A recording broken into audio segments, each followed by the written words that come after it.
আমাদের ফেনী জেলার ভিতরেও শত শত বিমানবন্দর আছে, মানে এয়ারপোর্ট আছে। আর এই এয়ারপোর্ট গুলো নির্মাণ করতে এক একটার খরচ পড়ছে প্রায় 5 টাকা করে।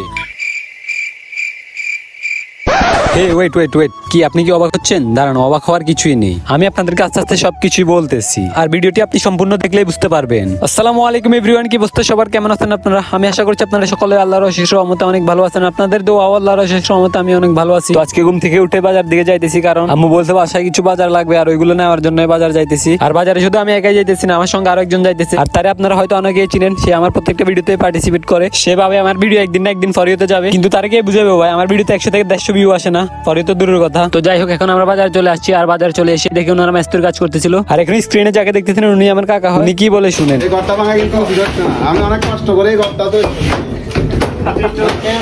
আমার সাথে ঝগড়া বিরোধ করে আমার ঘরটা ভেঙে ফেলতেছে। আমি কিন্তু রাত মামলা করবো।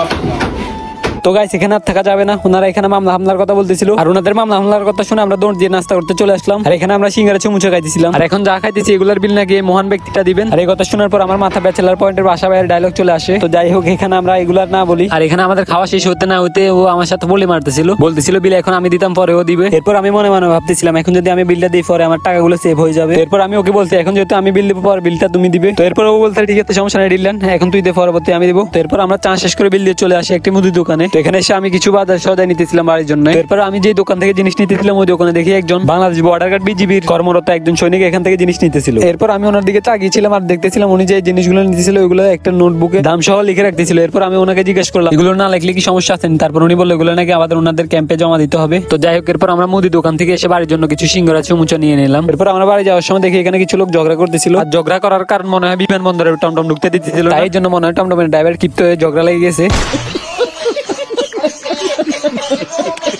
তো গাইস, এখন আমরা আপনাদেরকে সরাসরি বিমানবন্দরের দিকে নিয়ে যেতেছি। তো গাইস, এখন আমরা খুবই দুশ্চিন্তার ভিতরে আছি, কেন আমাদের এই এয়ারপোর্ট গুলিতে বিমান ল্যান্ড হয় না, আর কি কি করলে বিমান ল্যান্ড হবে এটা আপনারা কমেন্ট বক্সে জানিয়ে দিবেন। এখন তো গাইস, আমরা এখন চলে আসছি আমাদের সেই এয়ারপোর্টে, যেটার জন্য আমরা এতক্ষণ দুশ্চিন্তা ছিলাম। আর গাইস, আপনারা কি কিছু খেয়াল করছেন আমাদের এই এয়ারপোর্টটি নিচ পায়ে হাঁটতেও পারে। আর আপনাদেরকে আমরা এখন এই এয়ারপোর্টের পুরোপুরি দৃশ্যটা দেখাবো। আর এয়ারপোর্টটি এখন যে অবস্থা আছে মনে হয় কিছুদিন পরে আমরা এটাকে হারিয়ে ফেলবো। ছোটবেলায় এরকম এয়ারপোর্ট কার কার মাথায় ছিল এটা কমেন্ট বক্সে জানিয়ে দিবেন। আর গাইস, আপনারা এটা সিরিয়াসলি নেবেন না, সবাই ফানি ভাবে নেবেন। আর ভাই, আপনি যদি আমার ভিডিওটি দেখেন তাহলে ক্ষমা দৃষ্টিতে দেখবেন। আমরা এখান থেকে বাসায় আসার সময় দেখি উনি গাঙ্গে জাল মারতেছিলেন। সারা জীবন শুনছি মানুষ নাকি জাল মারলে নাকি মাছ উঠে, আর ওনার সাথে দেখি তার বিপরীত দিকটাই ঘটে গেছে, উনি জাল মেরে হাঁস ধরে ফেলছে। তাও আবার কি হাঁস সেটা আপনারাই বলেন। তো গাইস, আজকের ভিডিও পর্যন্ত সবাই ভালো থাকবেন, সুস্থ থাকবেন, পেজটি ফলো দিয়ে পাশে থাকবেন, পরবর্তী ভিডিওর জন্য অপেক্ষা করবেন। আল্লাহ হাফিজ।